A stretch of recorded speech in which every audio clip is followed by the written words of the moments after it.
अफ़ज़ मरातिब का ख्याल था। 1 घंटे बाद उन्हें सामने की तरफ शोले उठते हुए दिखाई दिए। शहजादी अलजाई खातून ने घोड़ा रोक लिया, बाकी लोग भी रुक गए। अलजाई ने तैमूर से कहा, हमने 8-8 की 2 टोलियां बनाई हैं। पहली टोली के साथ मैं हमला करूंगी, तुम दूसरी टोली के साथ रहना और पुश्त से मेरी हिफाजत करना।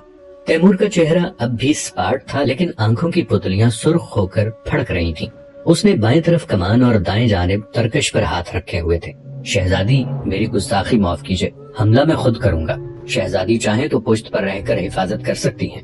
अलजाई खातून तैमूर का मुंह देख कर रह गई। उसका दिल चाहा कि पुकार कर कहे कि ए तैमूर, तेरा सपाट चेहरा तू कुछ नहीं कहता, लेकिन तेरी बदलती हुई आंखें अंदर छुपी हुई शजाअत की चुगली गा रही हैं। हमला आवर झोंपड़ियां जला चुके थे, लूट का मार गाड़ियों पर बार किया हुआ था और मवेशियों के गल्ले खुले मैदान में जमा थे। हमला आवर बड़े इत्मीनान से वापसी की तैयारियां कर रहे थे कि उन्होंने मशरिक से गर्द का एक बगुला उठते देखा। देखते ही देखते उस बगुले से तीरों की बारिश शुरू हो गई। हमला आवर खतरा महसूस करते ही 2 हिस्सों में बट गए। 50 सवार मवेशियों के गिर्द हल्का बांध कर खड़े हो गए और बाकी 50 मुकाबले के लिए एक तरफ खड़े हो गए। तैमूर ने छोटी ढाल बाएं बाजू के जरा ऊपर कस ली थी। उसके बाएं ही हाथ में कमान थी और दायां हाथ बिजली की तरह तरकश से तीर निकालता और तरकश में जोड़ के उसे छोड़ रहा था। तरकश से एक तीर निकलने के बाद दूसरा तीर इस तरह तरकश में जुड़ जाता जैसे वो तरकश से खुद उछलकर वहां तक पहुंच गया है। तैमूर और तातारियों के हमले का यही तरीका था। वो पहले दूर से बड़ी तेजी के साथ तीर बरसाते, फिर करीब पहुंचकर तलवार से काम लेते। तैमूर के पीछे अलजाई खातून अपने सवारों के साथ घोड़ा बढ़ाए चले आ रही थी। घोड़ों की टापों से उठने वाली गर्द के बगुले इस तरह बुलंद हो रहे थे कि सामने खड़े हमला आवरों के लिए ये मुश्किल हो रहा था कि वो आने वालों की तादाद का सही अंदाजा कर सकें। तैमूर ने करीब पहुंचते ही कमान पुश्त पर डाल ली और तलवार खींचकर 50 की उस टुकड़ी पर हमला आवर हुआ। ये टुकड़ी मुकाबले के लिए तैयार खड़ी थी। हालांकि बज़ाहिर मवेशियों और सामान के मुहाफिजों पर हमला करना ज्यादा आसान और मुफीद मालूम होता था, तैमूर के हमला करते ही शहजादी अलजाई खातून भी उसके पास पहुंच गई। तैमूर का खानाजाद गुलाम अब्दुल्ला देखने में एक नौउम्र लड़का था, लेकिन जब वो शमशीर खींचकर हमला आवरों पर टूटा तो देखने वाले अश अश कर उठे। वो हमला करने के साथ साथ तैमूर की पुश्त की तरफ से हिफाजत भी कर रहा था। लड़ाई ने ज्यादा तूल न खींचा और फैसला मिनटों में हो गया। तैमूर की शमशीर आबदार से कई हमला आवर जहन्नुम रसीद हुए। कुछ ही देर बाद उनमें सरासीमगी और घबराहट पैदा हुई और उनके कदम उखड़ गए। उनके वो 50 आदमी जो मवेशियों के पास तमाशा देख रहे थे, उन्हें चाहिए तो ये था कि अपने साथियों की मदद को पहुंचते, लेकिन वो उन्हें भागता देखकर मालो मता छोड़कर खुद भी भाग खड़े हुए। तैमूर और अलजाई खातून ने उनका सरहद पार तक ताक़ुब किया। वापसी पर अलजाई ने तैमूर से पूछा कि तैमूर, तुमने इन हमलावरों को पहले निशाना क्यों न बनाया जो मवेशियों की हिफाजत कर रहे थे? उनकी दोहरी जिम्मेदारी थी, उन्हें हिरासा करना ज्यादा आसान था। तैमूर ने अपनी हल्की खुद, जिसकी जंजीरें उसकी गर्दन और शानों पर लटक रही थी, सर से उतारी और जवाब दिया, शहजादी, मुझे इल्म था कि अगर मैंने मवेशियों के मुहाफिजों का रुख किया तो लड़ने के लिए तैयार हमला आवर उनकी मदद को पहुंच जाएंगे, इसलिए मैंने लड़ने वालों को पहले निशाना बनाया और आपने देखा कि उनके भागते ही मवेशियों के मुहाफिज लड़े भिड़े बगैर भाग खड़े हुए।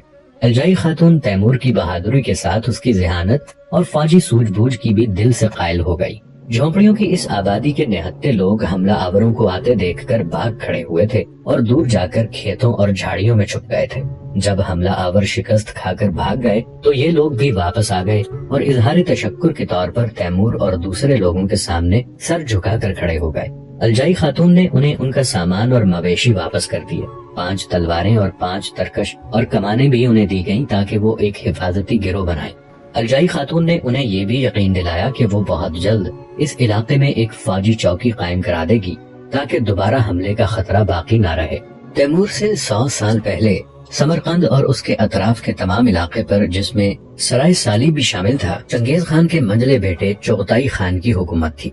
चुगताई के कब्जे में जुनूब की जानिब का मुल्क और तख्त सुलेमान की पुश्त के कोहिस्तानी इलाके भी थे, लेकिन चुगताई की औलाद ज्यादा अहल साबित न हुई, सिर्फ शराब और शिकार से दिल लगा बैठी।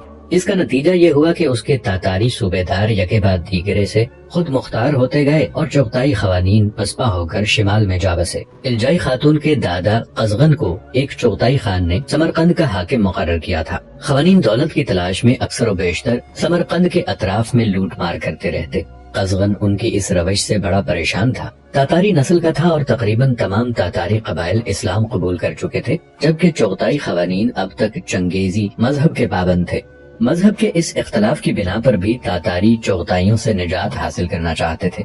قزغن بڑا خوددار، عادل اور منصف مزاج انسان تھا۔ وہ تاتاریوں پر خوانین کے ظلم و ستم زیادہ دن برداشت نہ کر سکا اور تمام قبائل کو اکٹھا کر کے بغاوت کر دی۔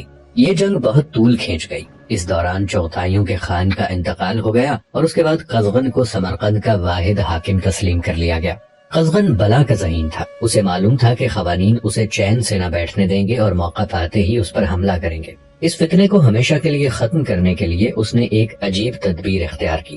اس نے تمام تاتاری سرداروں کو اکٹھا کیا اور انہیں سمجھا بجھا کر اس بات پر آمادہ کیا کہ وہ خاندان چنگیز کی طرح ایک شہزادہ جانشین نامزد کریں اور اسے برائے نام بادشاہ مان لیں۔ اس بات کو تمام سرداروں نے تسلیم کر لیا۔ اس طرح قزغن نامزد شہزادے کے نام پر سلطنت کا مالک بن گیا۔ شہزادی الجائی خاتون واپس آتے ملے۔ شہزادی نے انہیں بتایا کہ حملہ آور مار بھگا دیے گئے ہیں۔ ان بہادروں نے شہزادی کے ساتھ ایک ہلکے جسم کے جوان کو بھی دیکھا جس کے چہرے پر چھوٹی سی داڑھی تھی، لیکن انہوں نے اس نوجوان کے بارے میں کوئی سوال نہ کیا۔ دراصل بہادر رسالے کے سوار نہ تو عام سے لوگوں سے میل جول رکھتے تھے اور نہ اجنبی لوگوں کے متعلق کسی دلچسپی کا اظہار کرتے تھے۔ ان کا غرور اور خودسری انہیں اس بات کی اجازت نہیں دیتی تھی۔ قزغن شہزادی کے لیے بہت پریشان تھا۔ وہ اپنے خیمے کے سامنے ٹہل رہا تھا۔ وہ ٹہلتے ٹہلتے رکا اور مغرب کی جانب دیکھ کر اپنی چھدری داڑھی پر ہاتھ پھیرتا، جیسے کہہ رہا ہو کہ اے مغرب سنبھل جا، میں آ رہا ہوں۔ لیکن اسے مغرب میں جانے کی ضرورت نہ پڑی۔ اس کے بھیجے ہوئے 500 سوار اور شہزادی بخیریت واپس آ گئے۔ جیسا کہ پہلے کہا گیا ہے کہ دور تیموری میں نہ حسن تاتار نقاب کی قید کا پابند تھا اور نہ اس وقت خواتین کو حرم کی چار دیواری میں قید کرنے کا تصور موجود تھا۔ عورتیں سیر و شکار، سفر اور حضر، امن و جنگ، حج و زیارت ہر موقع پر مردوں کے ساتھ ہوتی۔ یہی نہیں بلکہ قوم کی یہ بیٹیاں فتوحات اور حرب و ضرب میں بھی حصے دار ہوتی اور جنگ جیتنے کے بعد اپنے سر کو مردوں کی طرح فخر سے بلند کرتی تھی۔ صحت، ماحول، کھلی ہوا اور آزاد طبیعت کی جولانیوں نے ان کے حسن کو چار چاند لگا دیے تھے۔ جوان عورتیں آزادی سے گھومتی تھیں۔ گھر اور گھر کے تمام امور کی ذمہ داری بوڑھی خواتین کے سپرد تھی۔ عمر رسیدہ خواتین جانوروں کے دودھ دھوتی، چمڑے کے موزے تک تیار کرتی تھی۔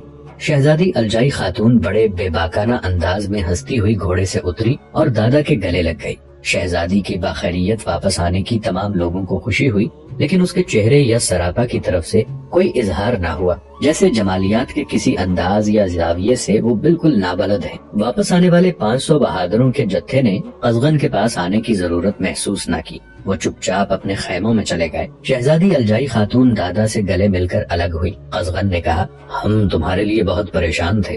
ہمیں جیسے ہی معلوم ہوا کہ تم سرحد کے قریب ہو، ہم نے فوراً 500 بہادروں کو تمہاری مدد کے لیے بھیج دیا۔ شہزادی نے ہنس کر کہا، اس کی ضرورت ہی نہیں پڑی دادا جان۔ قزغن کے چہرے پر تو مسکراہٹ محسوس نہ ہوئی، لیکن اس کی آنکھ ہنستی دکھائی دی۔ اس نے کہا، بہت خوب، حملہ آور ہمارے بہادروں کو دیکھ کر ہی بھاگ گئے ہوں گے، اس کی بھی نوبت نہیں آئی۔ شہزادی نے اکتائے لہجے میں کہا، پھر اپنے غلام سردار کی طرف دیکھتے ہوئے بولی، یہ آپ کو لڑائی کی تفصیل بتا دے گا۔ قزغن چونکا پوچھا، تو کیا تم حملہ آوروں سے لڑنے گئی تھی؟ کوئی زخم تو نہیں آیا؟